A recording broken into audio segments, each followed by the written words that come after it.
students, today we will start exercise 3.3 and question number 1 is solve the following pair of linear equations by substituting method. अब इसमें हमें linear equation solve करना है। देखो इससे पहले जो एक्सरसाइज थी हमारी 3.2 उसमें हमने ग्राफिकली सॉल्यूशन निकाले थे, ठीक है ना, हमने ग्राफ पर सॉल्यूशन निकाले थे। अब इसमें जो है हम क्या करेंगे, हम सब्स्टिट्यूशन मेथड यूज करेंगे और वो मेथड क्या होता है वो देखो जैसे हमारे पास यहाँ पर फर्स्ट पार्ट है, देखो जैसे फर्स्ट पार्ट हमारे पास है x plus y equal to 14, ठीक है, और x minus y equal to 4। ये हमारे पास टू इक्वेशंस हैं, तो इसको हमने सोल्व करना है। मतलब यहाँ भी हमें x और y की वैल्यू निकालनी है, पर हमें जो मेथड अप्लाई करना है वो क्या है, सब्स्टिट्यूशन मेथड अप्लाई करना है, ठीक है। तो वो देखो कैसे करते हैं। देखो यहाँ पर हमारे पास टू इक्वेशंस है, तो सब्स्टिट्यूशन मेथड वो होता है कि हम किसी भी एक इक्वेशन में से हम x की वैल्यू निकाल लेते हैं या y की निकाल लेते हैं, तो वो वैल्यू दूसरी इक्वेशन में हम सब्स्टिट्यूट करते हैं, मतलब पुट करते हैं, तो वहां से फिर एक वैल्यू आएगी, फिर देन जो वैल्यू आएगी उसको दूसरी इक्वेशन में पुट करके जो फर्स्ट वाली वैल्यू आ जाएगी। तो अभी ये आपको थोड़ा कंफ्यूजन लग रहा होगा, तो मैं अभी आपको बताती हूँ। बहुत इजी मेथड है, कैसे करना है। देखो जैसे हमने इस इक्वेशन को नंबर 1 ले लिया, इसको नंबर 2 ले लिया, ठीक है। तो अब इसको देखो करेंगे कैसे। देखो हमने इक्वेशन 1 से आप एक वैल्यू ले लो या 2 से ले लो, तो हम फ्रॉम 2 लेते हैं। देखो फ्रॉम इक्वेशन 2 आप किसी से भी ले सकते हो। देखो x minus y equal to है 4, तो x इक्वल टू क्या, y को उधर ले जाओ, 4 प्लस में y इधर आ जाएगा, ये आ गया।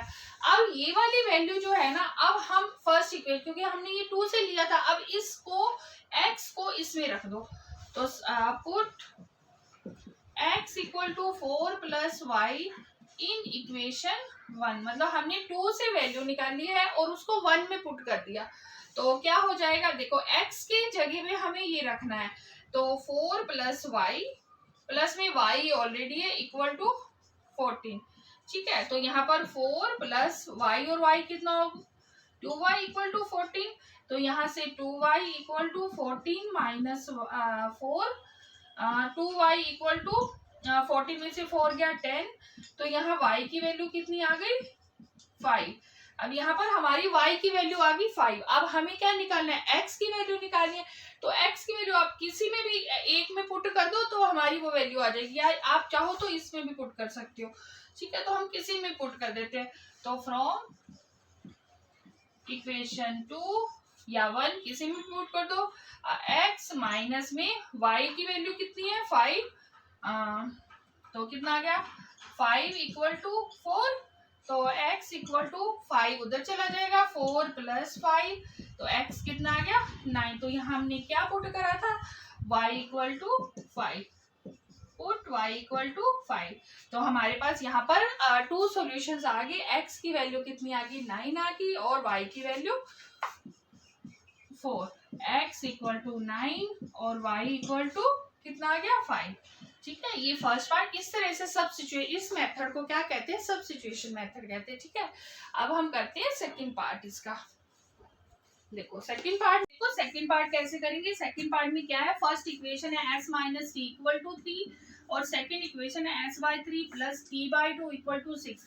अब देखो अगर आप इसमें से एक वैल्यू निकालोगे, ठीक है, तो इसमें पुट करोगे, तो देखो ये जो है आपकी जो इक्वेशन है फ्रैक्शन में, तो थोड़ा सा आपको सम जो है टफ हो जाएगा आपका, ठीक है। तो हम सबसे पहला काम क्या करते हैं, हम इस इक्वेशन को सिंपल इक्वेशन में कन्वर्ट करते हैं। तो वो कैसे करेंगे, अगर देखो आपके पास फ्रैक्शन में दियो तो आप उसका एलसीएम लेके हम सिंपल इक्वेशन बना लेते हैं, फिर जो हमारा जो क्वेश्चन, जो हमारे सॉल्यूशन हो जाएगी ना, बहुत इजी हो जाएगी। तो देखो सबसे पहले जो है यहाँ पर देखो एलसीएम ले लेते हैं, 3 टू द 6, तो क्या करते हैं यहाँ पर 3 टू द 6, तो ये क्या गया 2s प्लस 2 3 द 6 3t, और यहाँ पर 1 लगा के 6 6 द 36। देखो अब हमारी इक्वेशन जो ये वाली इक्वेशन किस में कन्वर्ट होगी, 2s plus 3t equal to 36। ये हमारी इक्वेशन नंबर 2 बन गई। अब देखो मैं अब क्या करूंगी, मैं यहाँ से वैल्यू ले लेती हूँ क्योंकि यहाँ से थोड़ी सी वैल्यू हमारी इजी पड़ेगी, ठीक है ना। और आप यहाँ से लो फ्रॉम इक्वेशन 1 से देखो s minus t equal to 3, s equal to 3 plus t. ठीक, तो ये वाली वैल्यू जो हम इसमें पुट कर देते हैं, put s equal to 3 plus t in equation 2। ठीक है, इक्वेशन 2 में पुट करो। इक्वेशन 2 में क्या है, 2s, तो वी गेट क्या आ जाएगा, s के स्पेस पे हमें 3 प्लस टी रखना है, 2 इंटू में 3 प्लस टी और प्लस में 3t इक्वल टू 36। ठीक है, अब देखो इसको सॉल्व करो, 3 to the 6 plus 2t plus 3t equal to 36। तो ये कितना आ गया, 6 प्लस 3 और 2 कितना आ गया, 5t equal to 36। 5t equal to 36 minus ये 6 उधर चला जाएगा, 5t इक्वल टू कितना आ गया 30, t इक्वल टू 30/5 6। तो t की वैल्यू हमारे पास क्या आ गई, 6 आ गई। अब t की वैल्यू जो हम इक्वेशन 1 में पुट कर देते हैं, put t equal to 6 in equation 1। तो यहाँ से क्या आ जाएगा, देखो इक्वेशन 1 में s माइनस में t के स्पेस में हम 6 रख देंगे equal to 3, s equal to 3 plus 6 9। तो हमारे पास जो हमारा आंसर है वो क्या आ गया, s इक्वल टू 9 और t इक्वल टू 6। ठीक है, आप इसको वेरीफाई भी करके देख सकते हो कि क्या हमारा ये आंसर राइट है। देखो आप इसमें s की जगह पे आप 9 रखो, 9 माइनस 6 कितना होता है, 3 होता है। ठीक है ना, तो यहाँ से आपका आंसर भी वेरीफाई हो जाएगा। ठीक है, तो अब हम करते हैं थर्ड पार्ट, देखो अब करते हैं थर्ड पार्ट में हमारे पास देखो यहाँ 2 इक्वेशंस है। तो यहाँ पर फर्स्ट इक्वेशन है 3x minus y equal to 3 और सेकेंड इक्वेशन है 9x minus 3y equal to 9। अब यहाँ से हम एक x की वैल्यू निकाल लेते हैं और दूसरी इक्वेशन में पुट कर देते हैं। जैसे कि मान लो कि आपने यहाँ से भी आप निकाल सकते हो y की वैल्यू। चलो फ्रॉम इक्वेशन 1 क्या आ जाएगा, देखो 3x minus y equal to 3 है, तो माइनस वाई इक्वल टू 3 ये इधर आ गया। अब यहाँ पर हमें y पॉजिटिव ले लेते हैं तो क्या आ जाएगा, 3x ये माइनस का बन जाएगा और ये प्लस का, तो मैं इसको इस तरह से लिख देती हूँ 3x माइनस का 3। ठीक है ना, तो पुट करते हैं अब y equal to 3x minus 3 in equation 2। ठीक है, इक्वेशन 2 में पुट करते हैं तो क्या है, 9x minus 3y equal to 9। तो 9x माइनस 3y के स्पेस पे हम ये रखते हैं 3 इंटू में 3x माइनस 3 इक्वल टू 9। तो 9x माइनस 3 दा 9x और माइनस प्लस 9 इक्वल टू 9। अब देखो यहाँ पर देखो क्या हमारे पास सिचुएशन देखो कैसे आ गई। अब हमारे पास यहाँ पर तो x ये दोनों कट जाएंगे, ठीक है, तो यहाँ पर हमें क्या आ गया 9 इक्वल टू 9। ठीक है, तो अब देखो यहाँ पर हमारा सॉल्यूशन कैसे निकलेगा। देखो यहाँ से आपको x की कोई वैल्यू नहीं मिली, अगर x की नहीं मिली तो दैट मीन्स y की भी नहीं मिलेगी। इसका मतलब क्या हुआ कि यहाँ पर हमें ना तो x की वैल्यू मिली ना y की मिली, मतलब हमें एक यूनिक सॉल्यूशन नहीं मिला। तो यहाँ पर हमें कितने सॉल्यूशंस मिलेंगे, हमें इनफाइनाइट मैनी सॉल्यूशंस मिलेंगे। ठीक है, ये तो स्टेटमेंट जो है वो क्या है, फॉल्स है यूनिक सॉल्यूशन के लिए। तो यहाँ पर क्या सॉल्यूशन मिलेंगे, इनफाइनाइट। आप ये इस तरह से लिख सकते हो, we get infinite many solutions. ठीक है, तो यहाँ पर हमें जो है कोई भी एक यूनिक सॉल्यूशन नहीं मिला, ना x का ना y का, तो हमें यहाँ पर इनफाइनाइट मैनी सॉल्यूशंस मिलेंगे। ठीक है, अब हम करते हैं फोर्थ पार्ट। अब देखो करते हैं इसका फोर्थ पार्ट। देखो फोर्थ पार्ट क्या है, 0.2x plus 0.3y equal to 1.3। ठीक है, सेकेंड इक्वेशन है 0.4x plus 0.5y equal to 2.3। देखो अब यहाँ पर जो है हमारी दोनों इक्वेशंस जो हैं वो हमारी देखो डेसिमल में है। अब डेसिमल में भी अगर आप अगर इसी को एज इट इज करोगे ना तो ये थोड़ा सा आपको टफ पड़ेगा। ठीक है, तो हम सबसे पहला काम यहाँ ये करेंगे कि हम इस डेसिमल को हटाएंगे। ठीक है, तो डेसिमल हटाने के लिए देखो हमें क्या करना पड़ेगा। देखो सबसे पहले जो फर्स्ट इक्वेशन है तो यहाँ पर जो है इक्वेशन 1 और 2, हम फ्रॉम इक्वेशन 1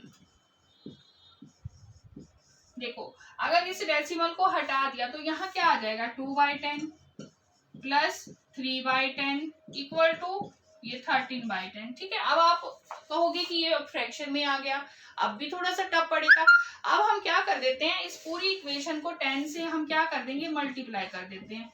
ठीक है, ये हो गया प्लस 3/10 इक्वल टू 13/10। देखो पूरी इक्वेशन को बोथ साइड आप 10 से मल्टीप्लाई करोगे, देखो इससे ये कट जाएगा तो हमारा 2x आ गया, सेम इससे ये कट गया तो 3y आ जाएगा,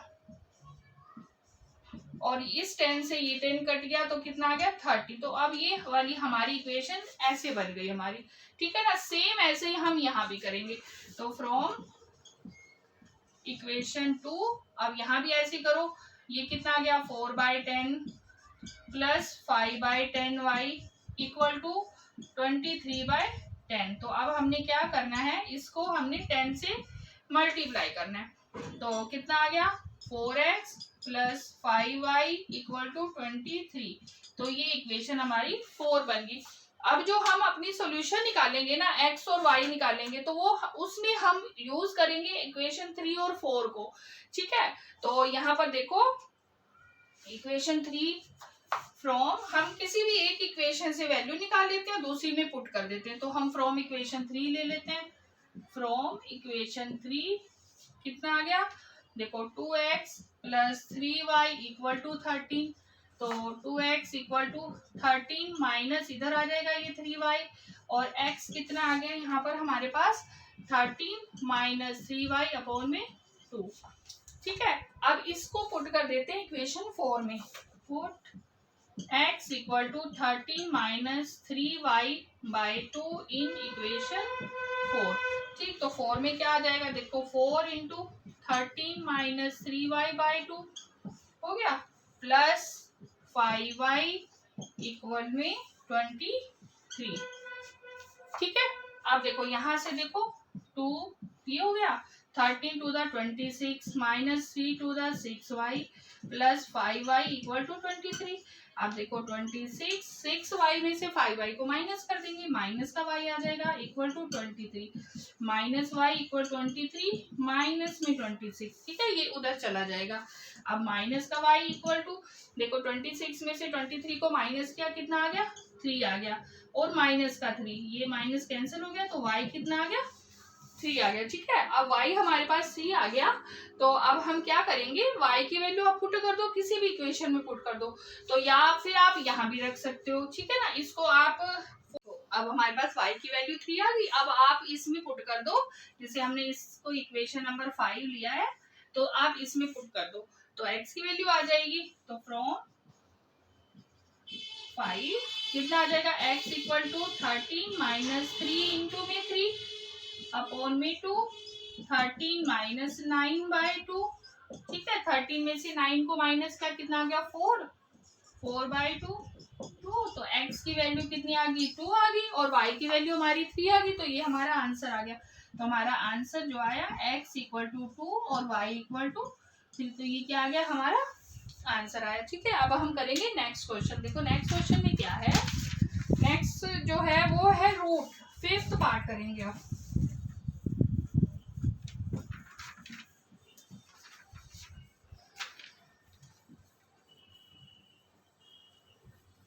देखो 5th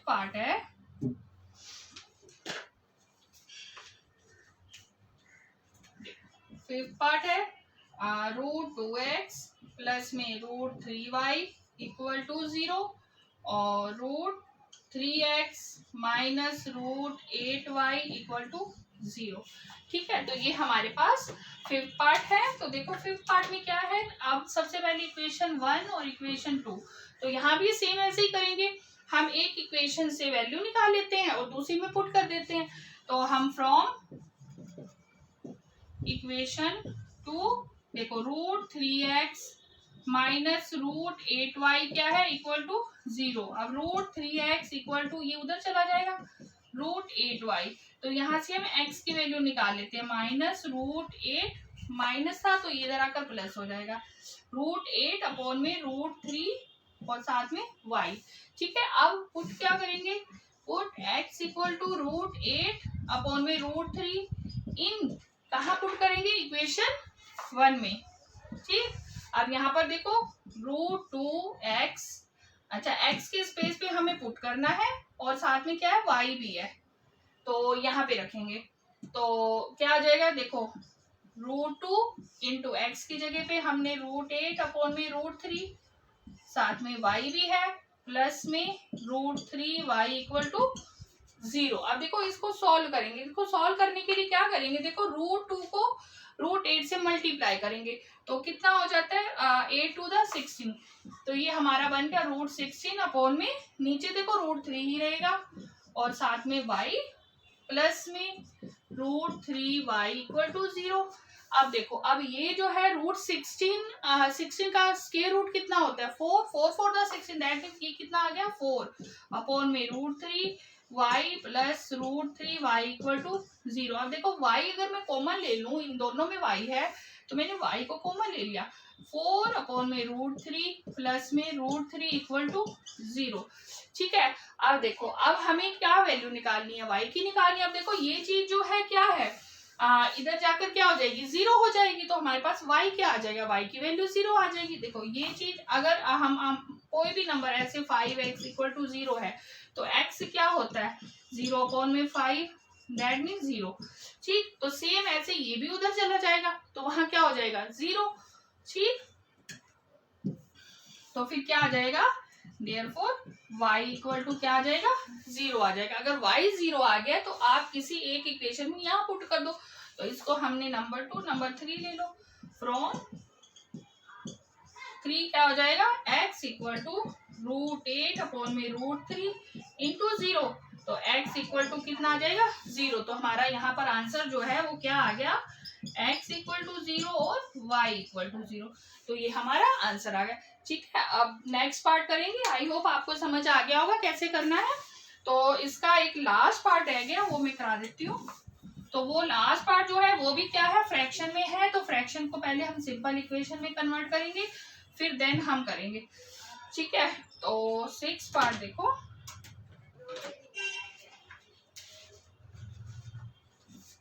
देखो 3x अपॉन में 2 माइनस 5y अपॉन में 3 इक्वल टू -2 और x अपॉन में 3 प्लस y अपॉन में 2 इक्वल टू 13/6। देखो इसको हम 1 ले लेते हैं, 2 ले लो। ठीक है, अब हमें क्या करना है, हम एलसीएम लेंगे। तो सबसे पहले हम एक इक्वेशन को सॉल्व कर लेते हैं फिर करेंगे, इसको भी नहीं लेते।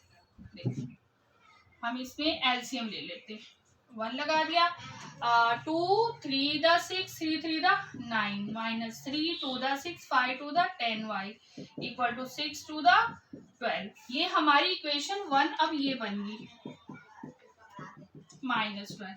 अब इसको 1 ले लेते हैं। ठीक है, अब सेकेंड इक्वेशन जो है वो हमारी क्या है x/3 plus y/2 equal to 13/6। अब देखो इसमें एलसीएम लेंगे, अब 3 2 और 6 का LCM low,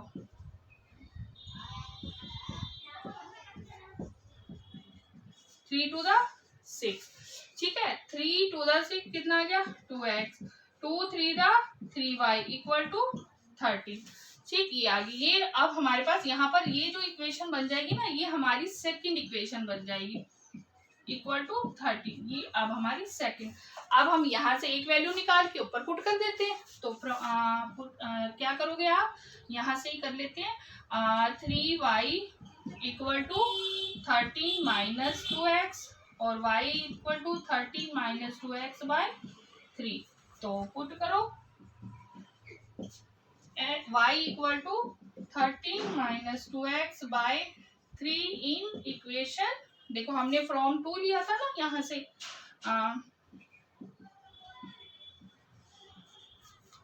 in one, equation one क्या है देखो, 9x minus 10y equal to -12। तो 9x माइनस y की जगह पे हम रखेंगे 10 इंटू में 13 minus 2x by 3 equal to minus का 12। ठीक है, अब देखो यहाँ से क्या आ गया 9x माइनस, अब देखो इसको सॉल्व करो, 130 और माइनस प्लस 20x, और यहाँ पर क्या है 3 भी है दोनों, और माइनस का 12। देखो यहाँ फिर से हमें एलसीएम लेना पड़ेगा क्योंकि ये हमारा फिर फ्रैक्शन में आ गया।